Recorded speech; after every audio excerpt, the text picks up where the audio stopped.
What's up, family? If it's your first time checking out the show, let me know what city, what state you're coming in from. If you're outside of the U.S., let me know what country you represent.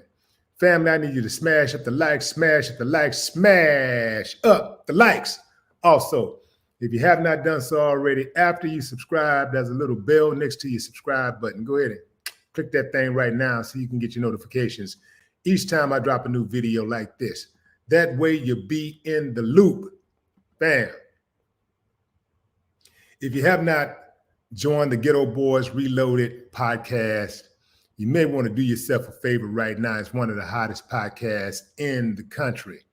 There's a link under this video for you to do so. All you got to do is click that link and select your favorite podcast platform.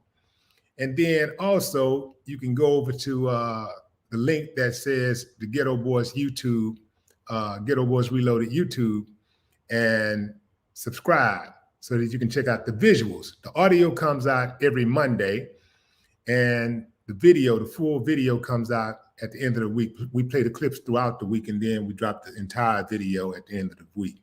So do yourself a favor and join the podcast, fam. Thanks to everybody who's already joined it and helped make it a huge success.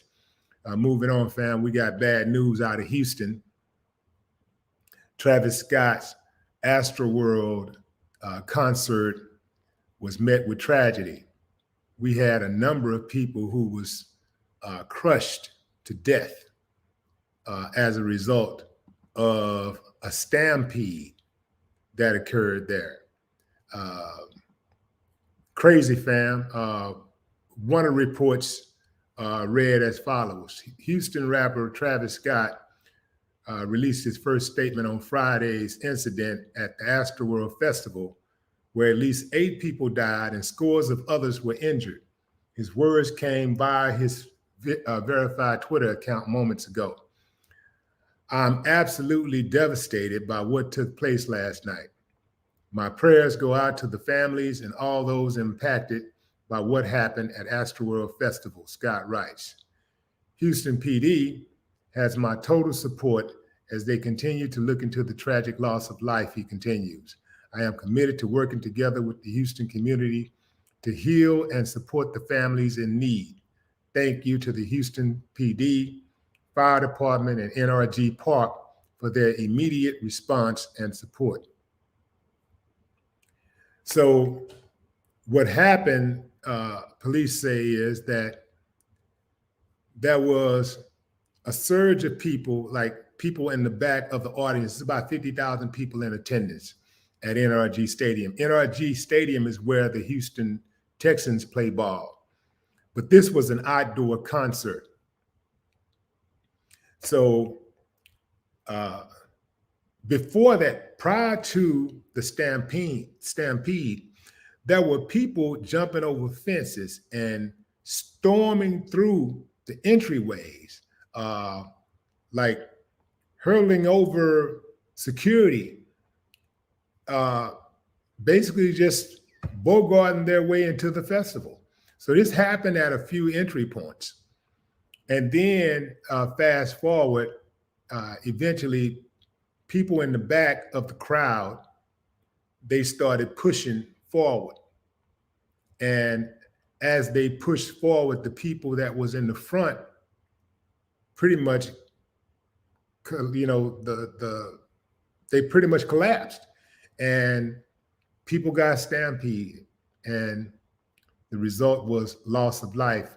So far, they're counting 9 people dead. There was a report that 8 people were dead, and looks like they've updated it to 9 people. And they said there were more than 300 people who were treated at a field hospital set up near the festival. This festival, Astroworld, is named after a theme park that was in Houston for a few decades. It was a very popular theme park. And after they closed it down and abandoned the name, Travis Scott trademarked it for his festival and also his album. And so he kept the theme running. The whole name Astroworld is it's one of those things that's I guess a personal thing to people that's from Houston. Travis Scott is from Houston, so specifically an annex city in Houston, Missouri City, which is like 5-10 minutes from Houston, but he's from the Houston area, and so this is his way of I guess doing something for the city, giving back, whatever. The day before that, he had a baseball game, a softball game that I was supposed to be one of the managers for one of the teams, but I injured my knee, so I couldn't participate. But this is one of those things, fam, that it happens. It happens more often than people think. It's just that it don't result in deaths this way. There's been a number of festivals where stampedes have occurred. Now, from what I understand with this festival is that these 50,000 people were in one continued space. Normally, when you have these large crowds, they'll have them sectioned off. So just in case something like this was to occur. So, I'm not sure, how it went down with the organizers and things of that nature. I heard somebody saying that Travis Scott was going to be sued. Travis Scott is not going to be sued. His company will be sued. The insurance will take care of that, because you have to be heavily insured to deal with these large festivals. To put on a large festival, any organizer will tell you it costs a lot of money for insurance, and they're going to make sure that you're properly insured, especially at a stadium. First of all, a stadium like a venue like NRG, where the Texans play, they're going to make sure that you're fully covered in case of such an event like this, because they don't want to have the liability, right? So that's number one. But then the city of Houston is going to make sure that you got your ducks in order. They're going to make sure that you're properly insured. So the insurance thing, that's not going to be a problem to pay off people who lost family members, even people that have been injured. They will get paid, but I'm sure most of these, all of these families would rather have their loved ones as opposed to a check. But in America, that's kind of the way we operate. Like if there's any type of, if a person sustained any damage, any pain, any loss, the main tool for retribution or reparations is money. Hit them in the pocket, hit them with a lawsuit, get paid. And I don't have a problem with that. But man, can you imagine dropping your child off at a music festival and then getting a call that they died, they were killed, and then you find out why? This is pure ignorance. The people that started pushing, that's pure ignorance. Somebody got to have some sense. And it wasn't just one person. Maybe one person started it off, but one person don't create a stampede. Maybe one person started it and it trickled down. You had one person that kicked it off, and then these other ones was like, yeah, that's a good idea. And they start pushing. Then other people start pushing. See, it's funny. At first, it's funny. See, it's all fun and games till somebody get killed. And I'm sure the people that started pushing, I'm sure they didn't think that that could result in death. A lot of times people just trying to have fun. They think it's funny. Let's push. That was funny. She fell. He fell. That's funny. Then people start getting trampled, and then they stop breathing. And now it's not funny. Somebody, anytime there's more than one person, fam, okay, you got a fool. A fool stand alone, a fool does foolish things. But if there's more than one person, somebody got to have some sense. Somebody got to say, man, this ain't cool. No, we're not going to do this. This ain't cool. We're not doing this. Somebody got to have some damn sense. And what about just the pure fact of treating people like you want to be treated? Being considerate. Like, would you want somebody to, if you're at a concert, would you want somebody pushing you? You trying to enjoy the concert and somebody just start pushing you. Would you respect that? Would you want that for yourself? So why would you do that to somebody else? So that's what they need to try to do. And I'm sure it'll probably be difficult to find, to start pinning it on somebody who started it, because there's no way they have cameras in the middle of the crowd like that. So that's going to be difficult to find the culprits. But if they can find any of them, the sad part about it, if they find one, that's fine, and that person will be, crucified. But what about all the rest of them who are really going to essentially get away with murder? We're talking about dozens of people are going to get away with murder. Could be hundreds of people who's going to get away with murder. When they started that pushing, they started it. And then more people pushing. And it's like if you got dominoes lined up and you push that first domino, the rest of them going to start falling.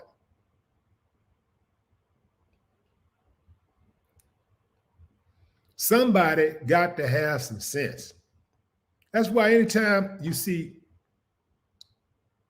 two people together who are hot-headed, you got to be careful.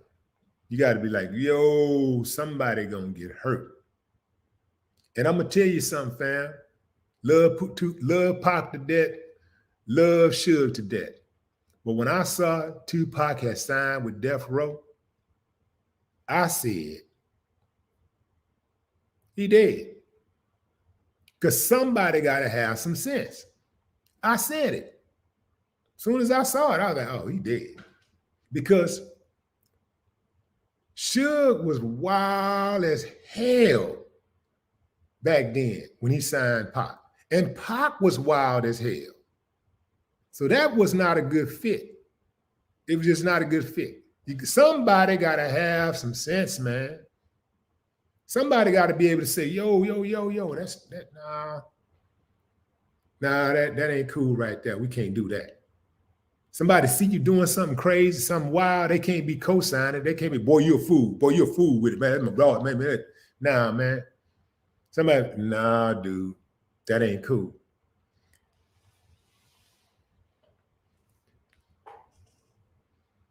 It's crazy, fam. Going into the comments.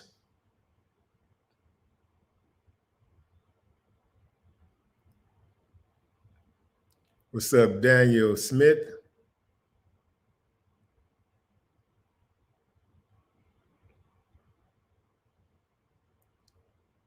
Charlene.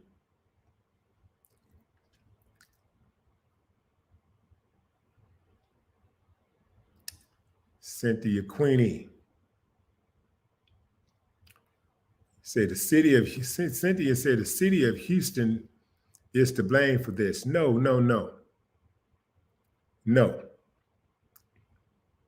First and foremost, the people who started the pushing is to blame for this. Because even if they had sectioned it off, even if they had that crowd sectioned off, there's a good chance that somebody would have gotten killed anyway once that pushing started, because they're not going to section it off in sections of 100 people. You got to section it off by the thousands. So you got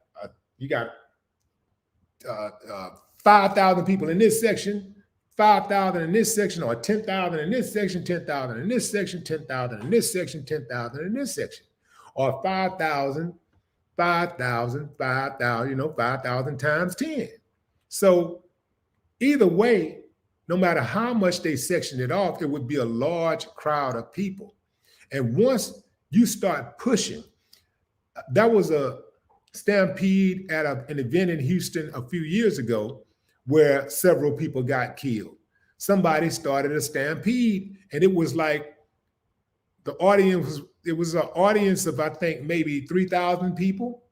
But once the stampede started, people started getting trampled, and, a few people died. So no, first and foremost, the responsibility always lies with the subjects. That's where it starts first. Even if you take a child, that's 15 years old and go out and kill somebody, you can say, well, I blame the parents.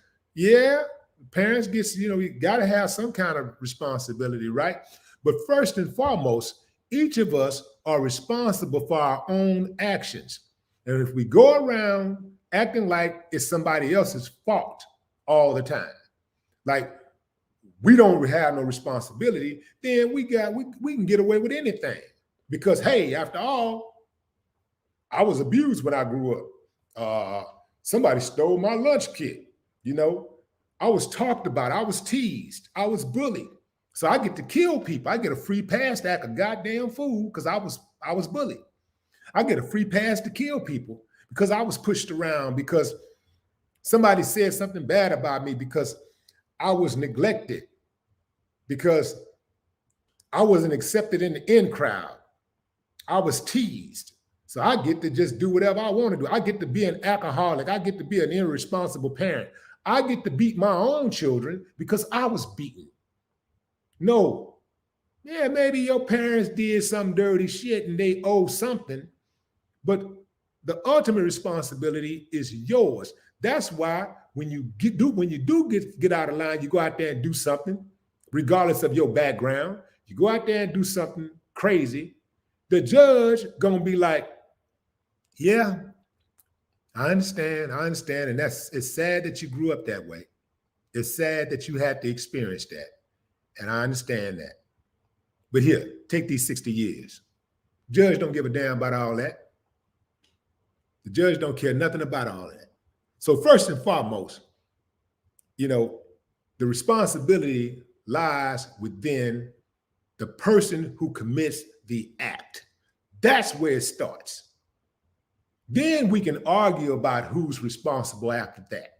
Maybe we can say, okay, now perhaps the organizers could have did a better job of organizing things to try to control the crowd a little bit more. Perhaps they could have had more security. Perhaps they could have sectioned off the crowds. Okay, perhaps, right? And, perhaps the city of Houston could have mandated that they had more security, right? In order to control the crowd. You can say, you can kick the can that way. But first and foremost, the responsibility lies within the person who commits the act.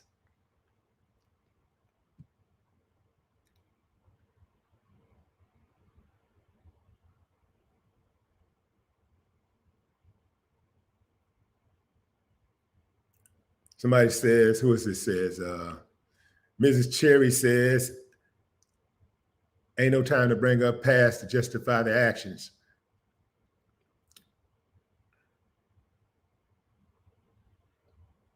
Elena says, I'm a Houston native and am truly devastated about this. And I wasn't even there. These kids don't care about anything. Scratching my head. It started when the venue first opened up and people was running in. Yeah, that's exactly where it started.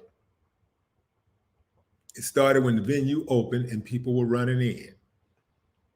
And security should have gotten that under control Immediately. The people who were jumping that fence, they wasn't prepared. You know, and this is something that I don't think most festivals would be prepared for this, in all fairness.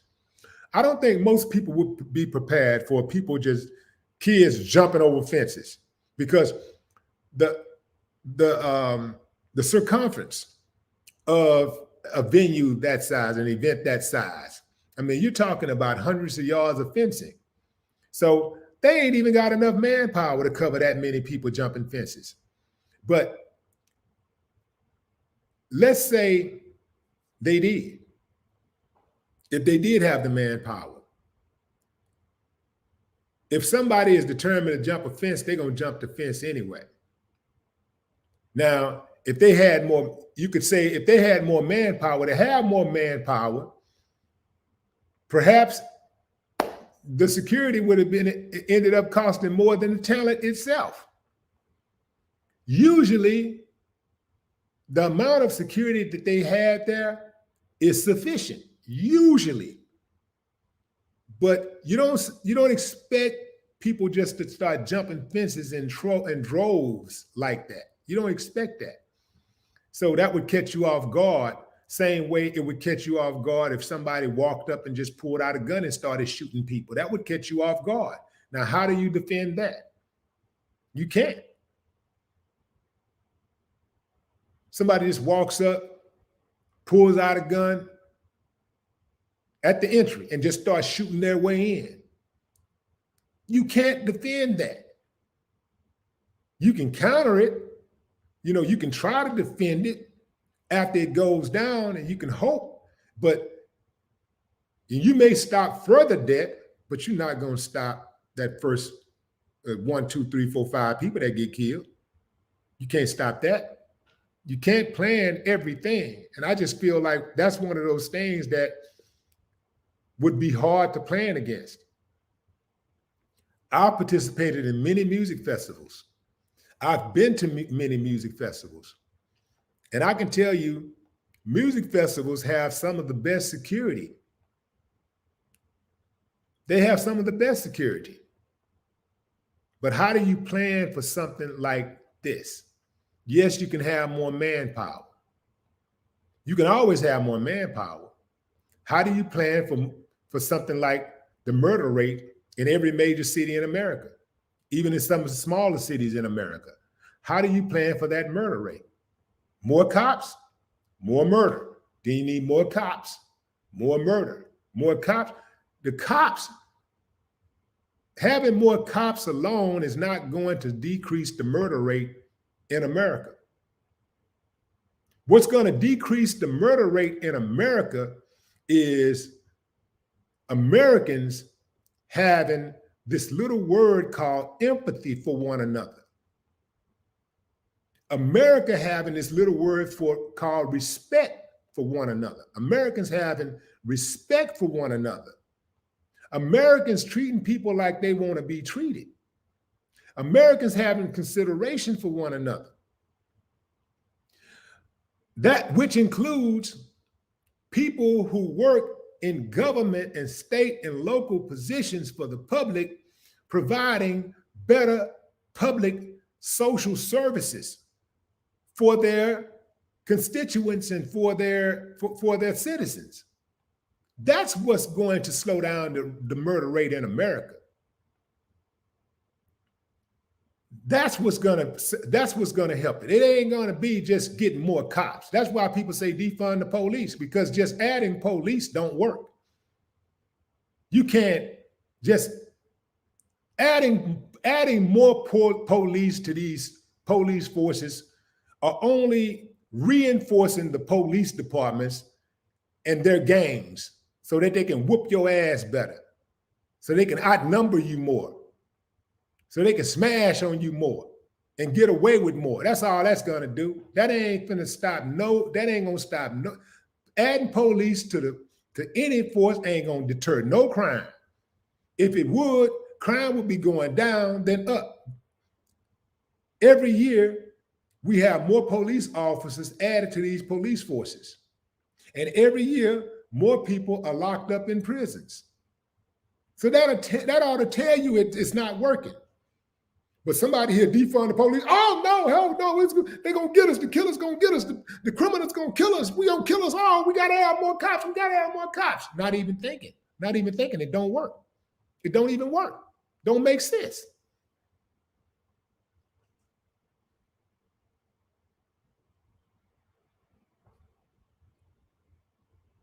What's up, Chris J?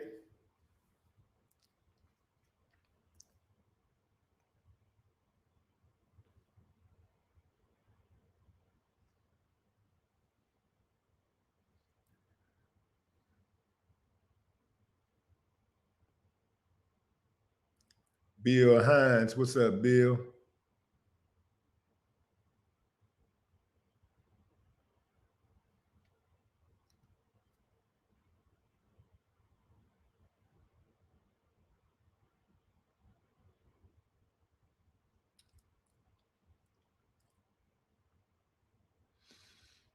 Family, there are neighborhoods to LEJ point. There are neighborhoods in America.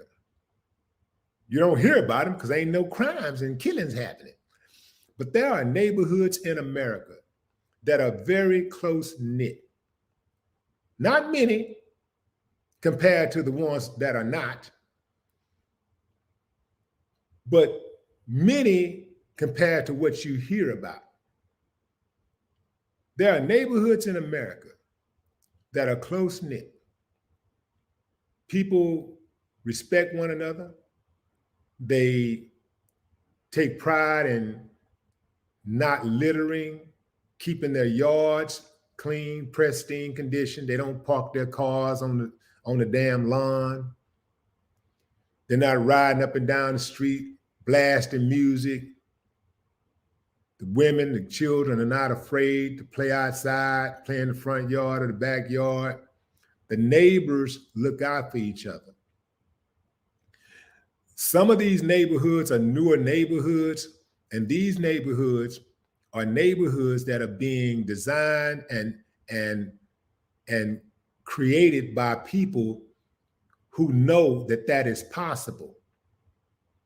Some of these people grew up in those type of neighborhoods and they want it back.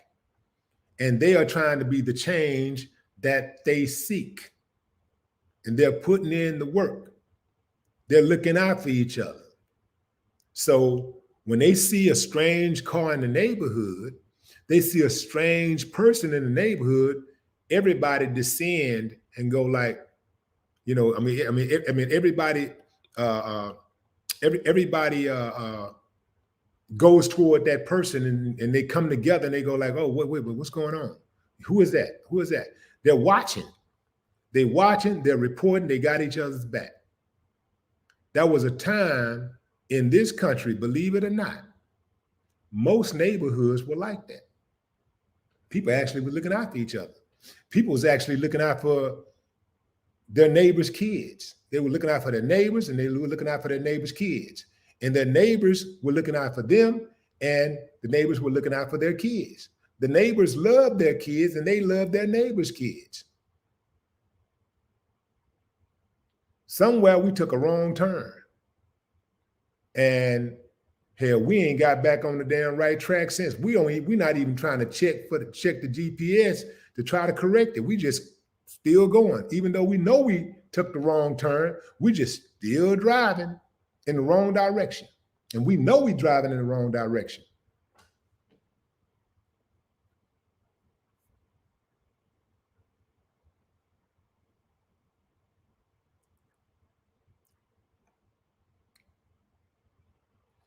Buckhorst, DC. Who is that? Shimon? What's up, Shimon? Eric Davis. What's up, Eric?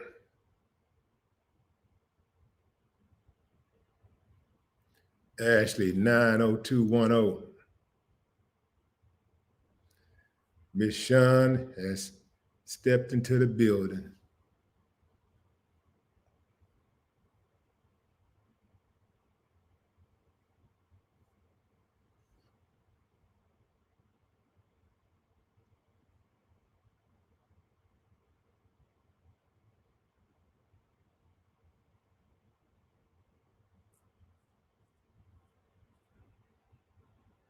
Janet Spencer, appreciate you. I know you said you so happy I was, but you meant to say I was not in that. Yeah, I got a call this morning. My partner was calling me, the man, just checking on you, making sure you're safe, because he knows that I probably would have been at an event like that. Typically, that's a major event. Astroworld is a major event in Houston, so typically I would have been at something like that, but like I said, I had injured my knee, so I couldn't move around that much. So I decided to relax, stay at the crib. But man, that's a travesty. What's up, Serena?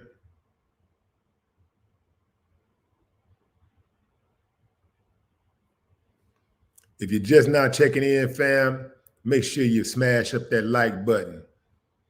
You know how when you come home, and as soon as you step into the room, you flip on the light, you hit that light switch, hit that like button. As soon as you come in the room, think of this coming to Willie D Live as stepping into a room. As soon as you step in, turn that light on. You dig what I'm saying? You got to turn that light on because you got suckers out there, these trolls out there. As soon as they come in, they turning the light off. They hitting the down button. So make sure when you come in, you hit that up button. Thumbs up.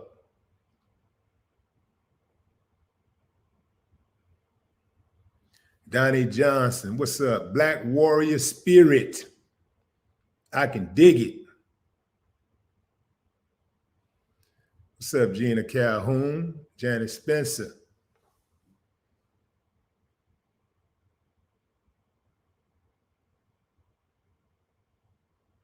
Email says, how about them Braves? Yeah, how about them Braves? World champions. Congratulations.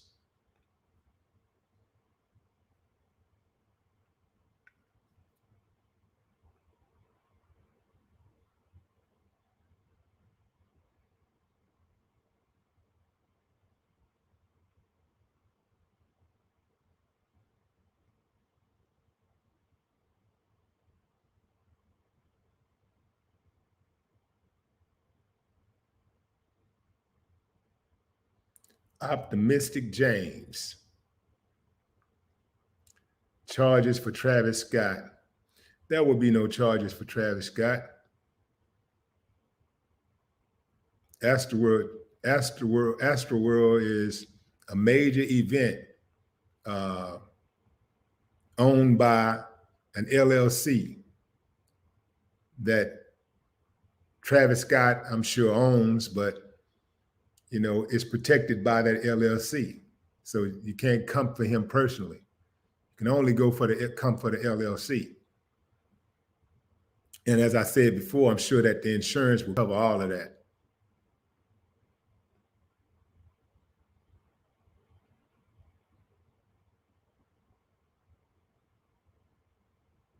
Elevated Emotions, Pamela Owens.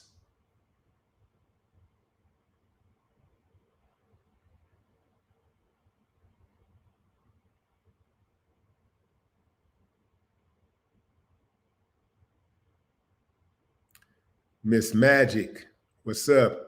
I see some people writing in all caps. I don't read all caps messages, fam. It hurt my eyes. Made me think he's screaming at me. It's like, just simple typing. It's hard to read all caps. Also, you know what I'm saying? Like, and then what's damn near as bad as all caps? When somebody capitalize every word, they got a whole damn paragraph and every word is capitalized.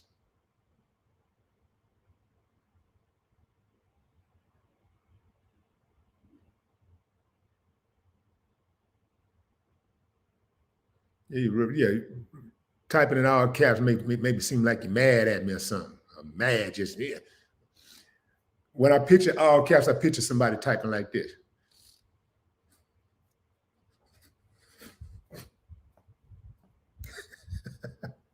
Y'all feel me, fam?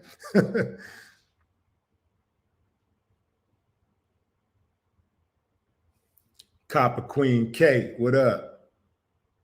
Gerald King, what it do?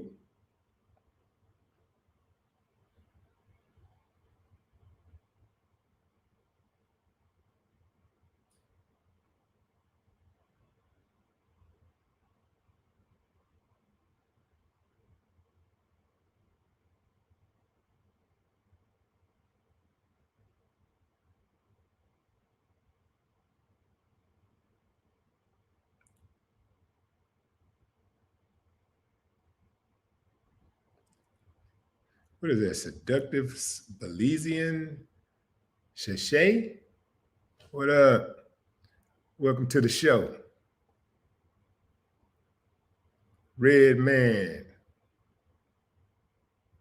Crystal McQueen. What's up, Crystal? Crystal McQueen.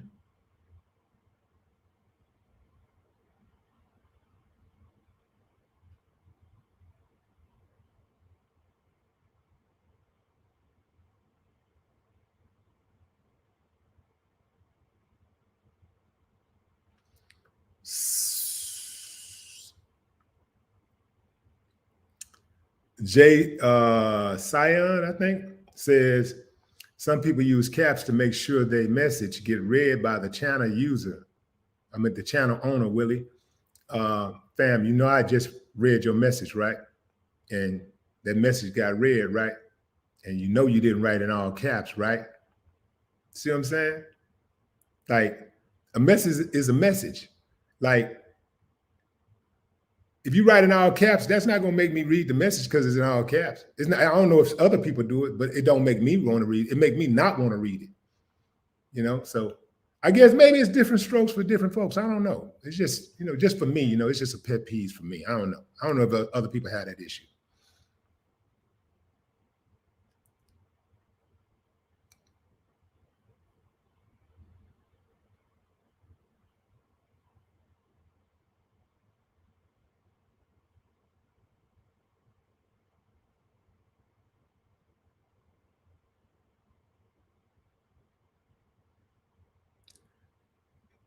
New BB73.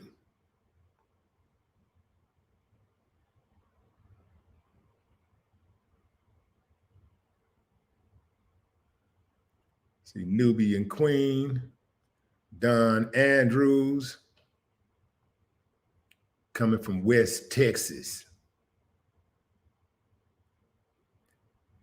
Steve Smith, what up, though?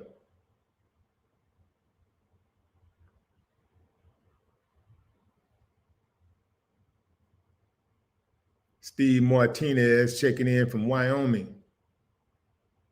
Greensboro, North Carolina in the house. What's up, C. Davis? Don Andrews, Lubbock. What up, Texas? Texas checking in back to back. Joe Lopez, San Antonio. I see Victor B from Washington. Washington checking in. Cloud 9, Tampa, Florida. The Go-Getters. What up, DC? Go, go. That's what it should say, the Go-Getters. I know you're going to change that as soon as you hear it. The Go-Getters. DC. One of my favorite cities.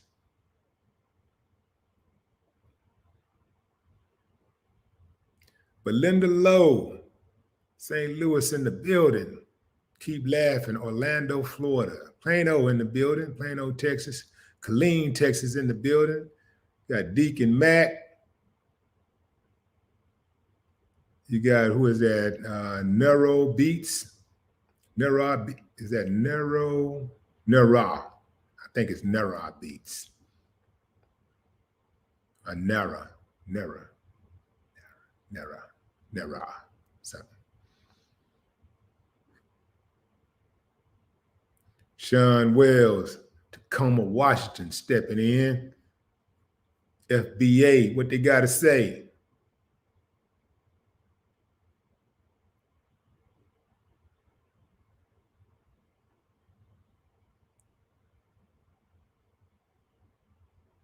Marie Grayson, if you're just checking in, fam, we're talking about the tragic tragic incident that took place last night in Houston at the Travis Scott Astroworld Festival. 9 people were reported killed as a result of a stampede, while hundreds more were injured and hospitalized.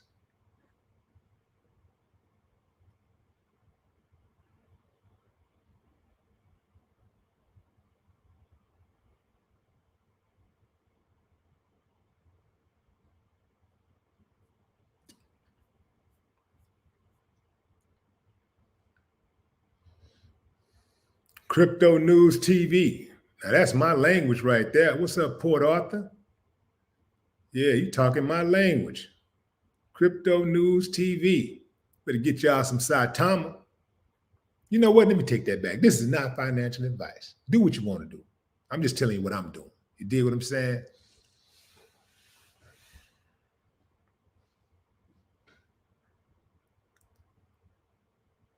You got to tell people this is not financial advice. You got to tell them, man, because they'll jump out there and then get hit over the head, and then they want to blame you. Like, nah, this is what I'm doing. People be looking for like foolproof investment opportunities. It's an investment, it's a risk. You know what? I think the greatest investment a person can make, like investment opportunities, I think real estate. I don't think nothing beats real estate. I think real estate is the king. Like, one of my buddies hit me up. He said, man, he said, I got 80,000. I'm about to buy some land with it. You know, he said, if I was Blake is my son. He said, if you were talking to Blake, what would you tell him to do? Buy some real estate or crypto? I said, real estate, easy. But if you have some money left over, get you some crypto. You know, or after you sell, if you flip it, you know, use some of that money to get you some crypto. I had another buddy who hit me up. He said, I was talking on the phone. He said, man, knowing what I know, knowing what you know about me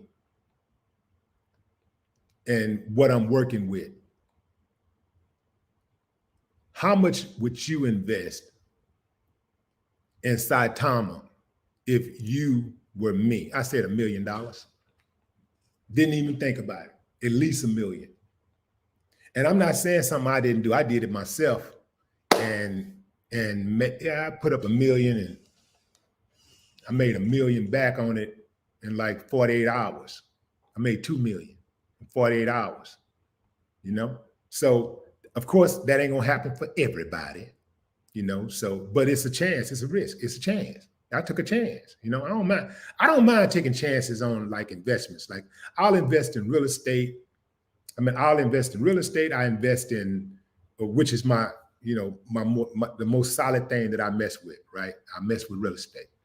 But the most volatile thing by far that I mess with is cryptocurrency. But it's also the thing that has made me the richest, cryptocurrency, right? So it's volatile, but it's super, super money involved. You know, if you know what you're doing. So I also invest in the stock market.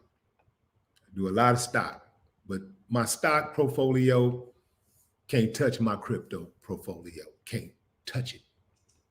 Not with a 1,000-foot pole. Can't touch it.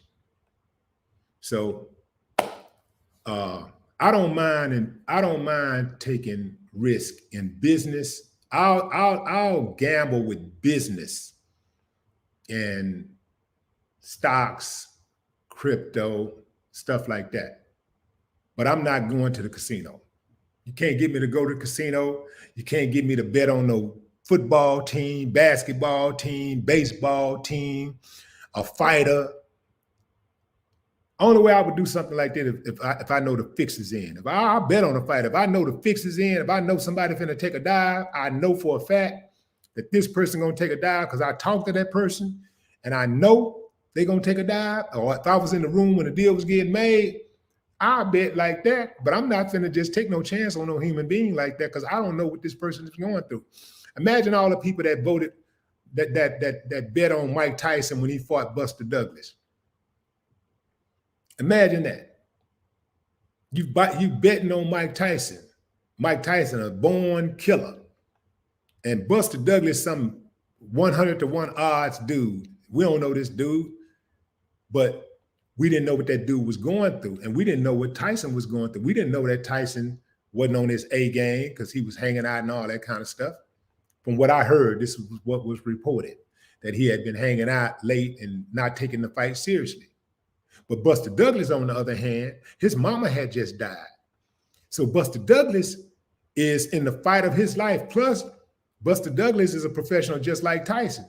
And when you get into a boxing ring, man, anybody got a chance of winning if they throw the right punch. All you got to do is land one punch and you can get whooped for 11 rounds. You can get whooped you can be getting whooped for 12 rounds, and hell, 15 seconds before the fight is about to end, you can land that one punch, turn the whole fight around. That's why sometimes when these dudes be way ahead on the cards, and they go into that last couple of rounds, they start cruising and getting out the way, making sure they stay a good distance away because they know, even though they've been dominating this fight, all it takes is one punch and bam, it's over. So I don't bet on human beings. I don't know what they got going on. I don't know what this dude did the night before and what's on his mind or who he talked to. You know, I don't know. I don't know who he owed. I don't know what motivates him, what motivated him, what type of extenuating circumstances is going on in his life. I don't know. So I don't vote on human beings, and I don't bet on human beings, and I don't bet at the casino. I don't play blackjack. I don't do none of that. All that stuff. I don't do none of that. I used to, but I cut all that stuff like years and years ago. I don't do none of that. I bet strictly on business investments. That's it.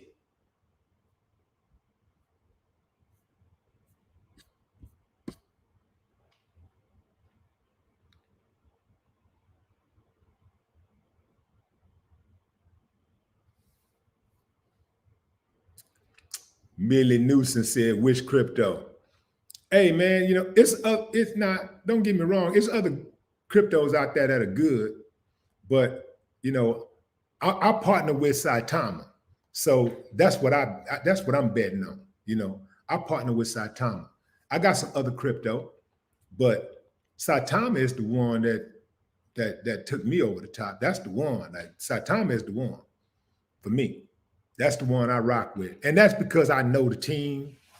You know, I actually know the team. I talk to the CEO daily. You know, I know the team. I'm familiar with the community. The community is one of the strongest communities in cryptocurrency. Anybody knows that if you have a strong community in cryptocurrency, you're probably going to do well on your investment.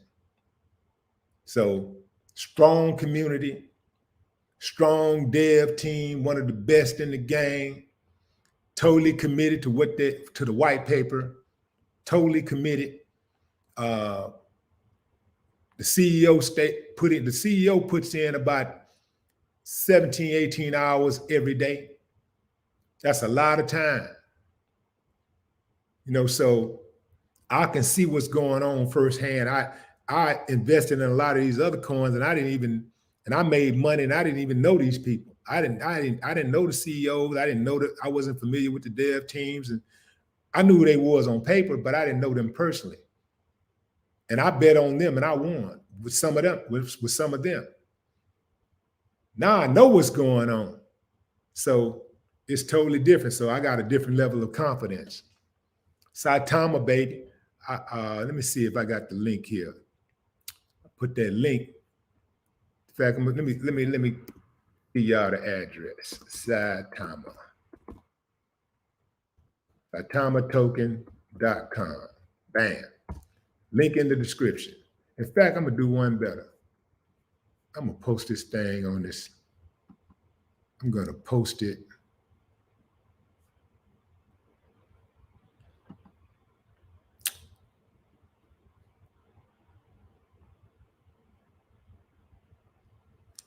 Let's see.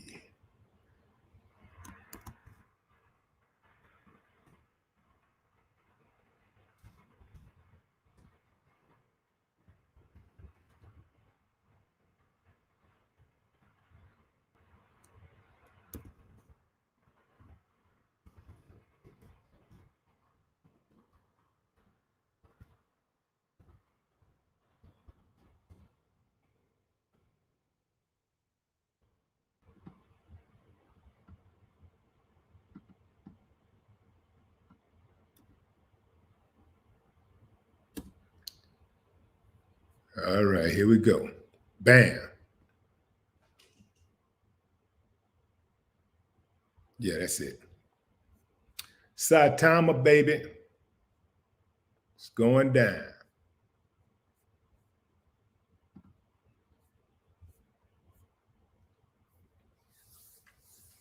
Juan, was that De Los Santos? Juan De Los Santos.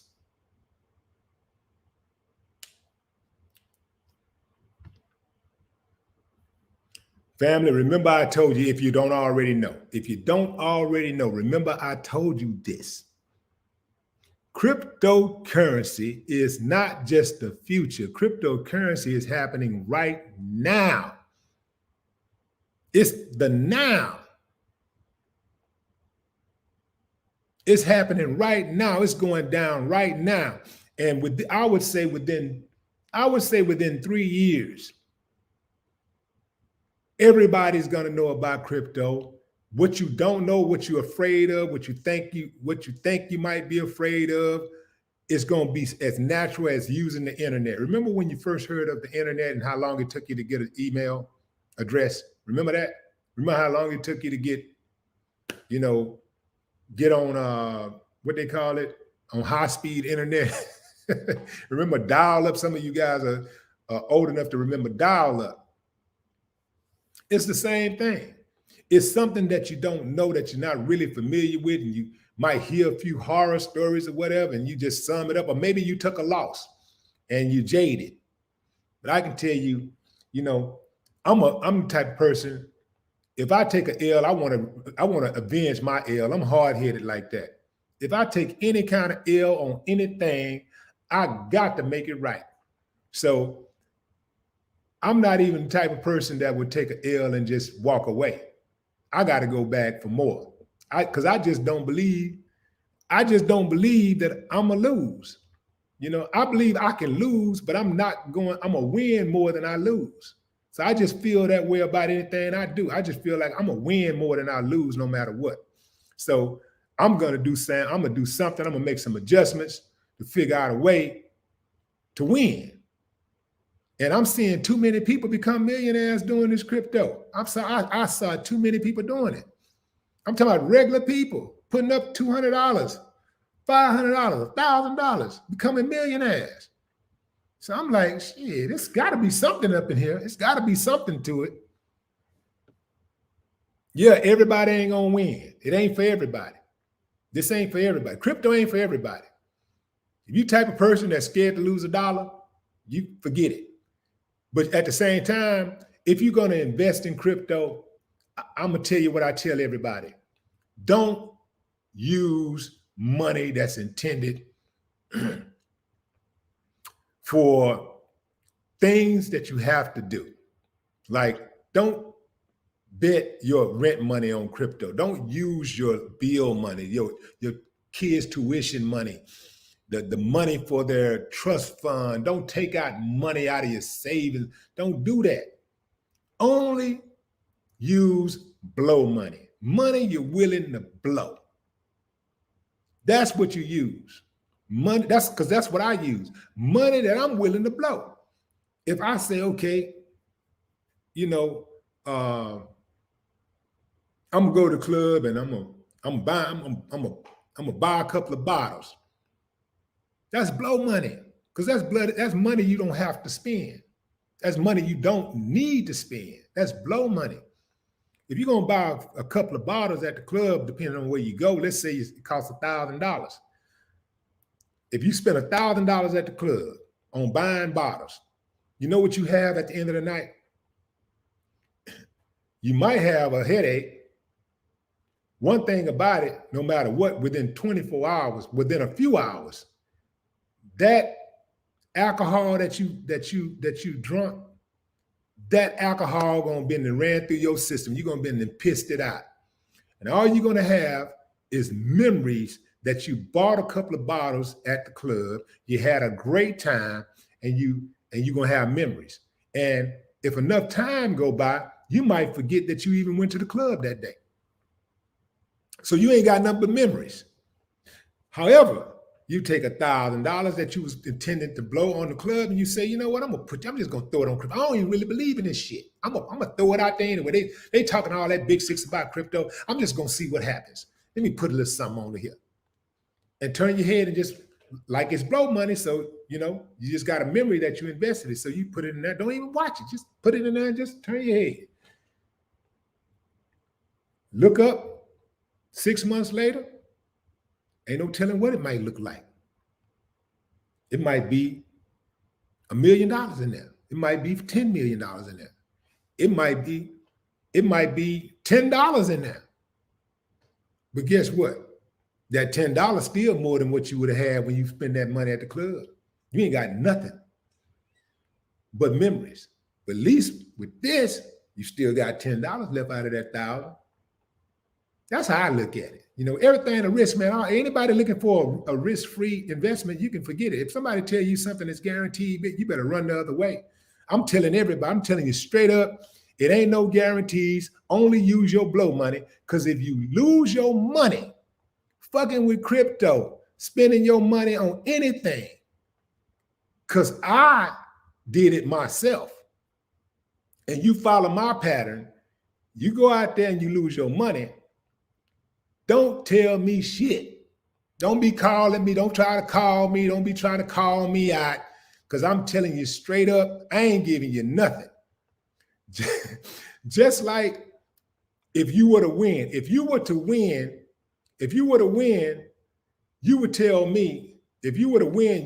me, you would sing my praises, right? If you were to win, you would sing my praises. You would, oh man, thank you, Willie D, man, you helped me out, man, thank you. And I wouldn't ask you for nothing. I don't want nothing from you. I don't want a nickel from you. So you got to keep that same energy. Take your bitter with your sweet. If you lose, it's the same theory. Don't tell me, if you lose, don't tell me nothing. Don't tell me jack. Take your bitter with your sweet. This crypto ain't for everybody. Just like owning your own business ain't for everybody. Some people don't want to take the risk of owning their own business. They just don't. They just think it's too much. And if you tell them that you about to start your own business, they're going to shoot it down. They're going to tell, oh man, they're going to give you every reason in the book why you shouldn't be starting that business. So you got to do what makes you comfortable. Do what makes you comfortable. Do what makes you sleep good. Because that's what I do. I do what makes me sleep good.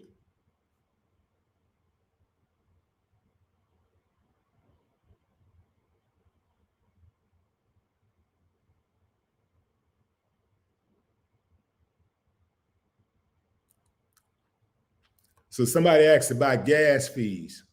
That's a good question. So that the gas fees,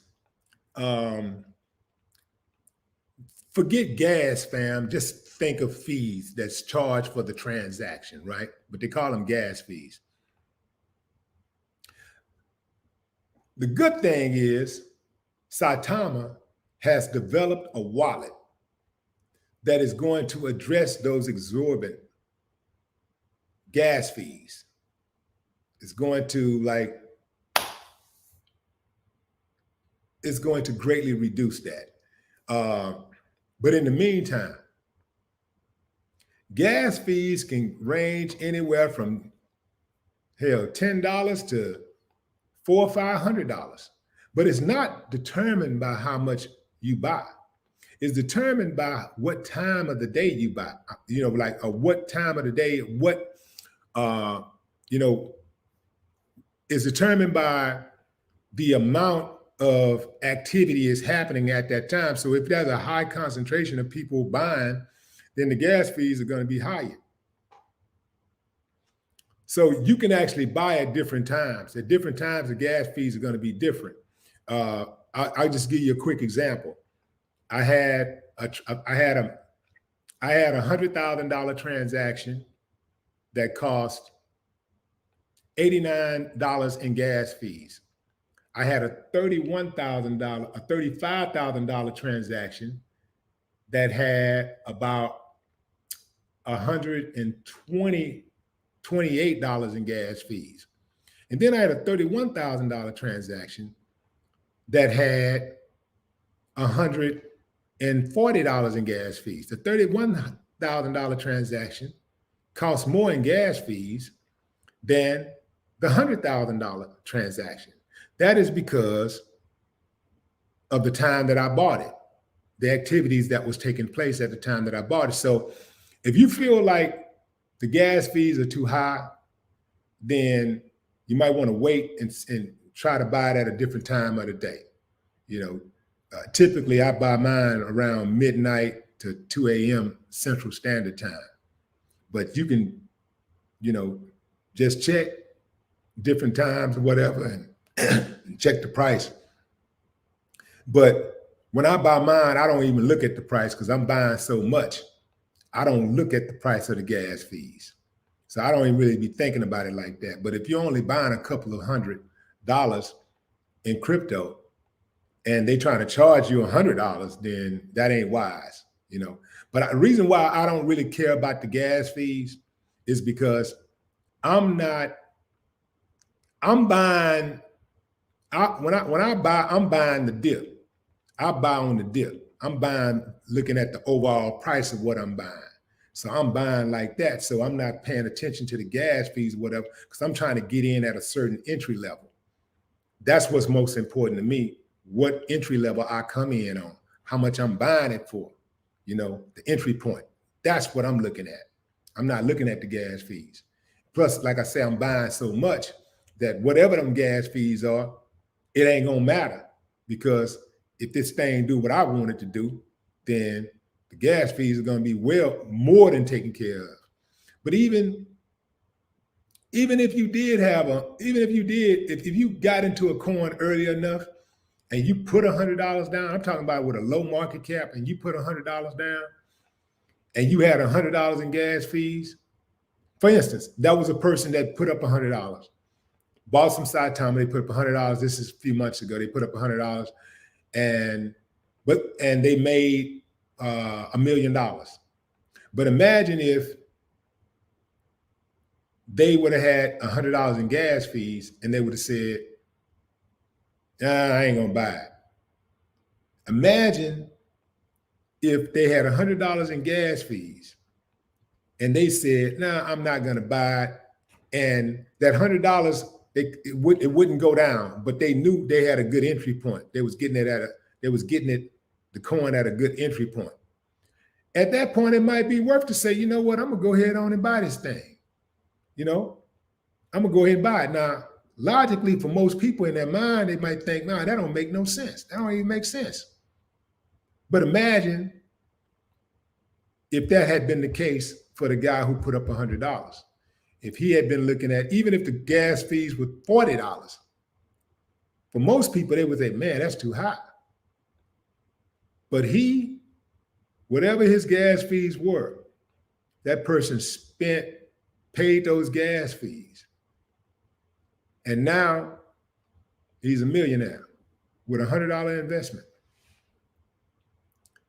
Most people ain't going to be able to put up $100 and make $1 million. I can tell you that right now, because you got to make sure you got to pick a good coin. You got to be really lucky to find that coin, that gem. And most of these coins are trash. Most coins are trash. I can tell you straight up, most of them are trash. So you got to be very lucky to spot a Saitama. You got to be very lucky to spot a Saitama in its infant stages. Now, Saitama, in the grand scheme of things, even though it's not brand new, it's new, it's pretty new by cryptocurrency standards. It's only been around 6 months. Some of these projects like Dogecoin and ADA, Ethereum, Bitcoin, they've been around for years and years. Saitama has only been around for 6 months. So in the grand scheme of things, Saitama is still a very much new coin, and there's large gains to still be made. But had you bought Saitama 5 months ago, just at $100, you'd be a millionaire. That's the kind of money that's in crypto.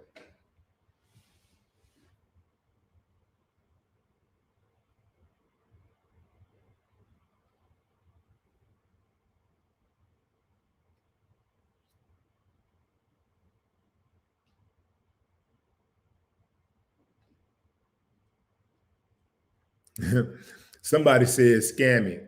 Yeah, it's a lot of scam coins out there. But I tell you this too, fam. Some people think being a millionaire is scamming. You know, you ever listen to some people talk, or some people make comments on social media? Some people, all they do is everything is a scam to them. Like they really do anything they that is not like proven to them is a scam, right? Some people I do believe, fam. I think some people are really scared of money. I think some people are really just afraid of real money. Like, and they're not gonna take a chance. And they want to make sure you don't take a chance either. Now, of course, there are some people out there who are honest and trying to and make these type of comments because they truly believe that something ain't right. They truly believe. But there are also ones you got to look out for, those ones who don't believe that shit. They just want to make sure that you don't believe. They want to make sure that you don't make no investments because they ain't finna do it. They're not going to take a risk, and they're going to make sure you don't take a risk either so that you don't come up. You got to watch those types.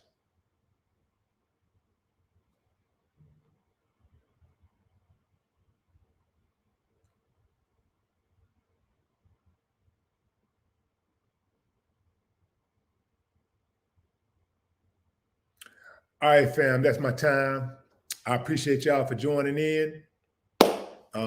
Man, condolences to all the family members, the loved ones, to even the people that have been injured. RIP to the deceased. We're gonna hold out, to my man Travis Scott. Hold your head, brother. You did something. You tried to do something for the people. And tragedy struck.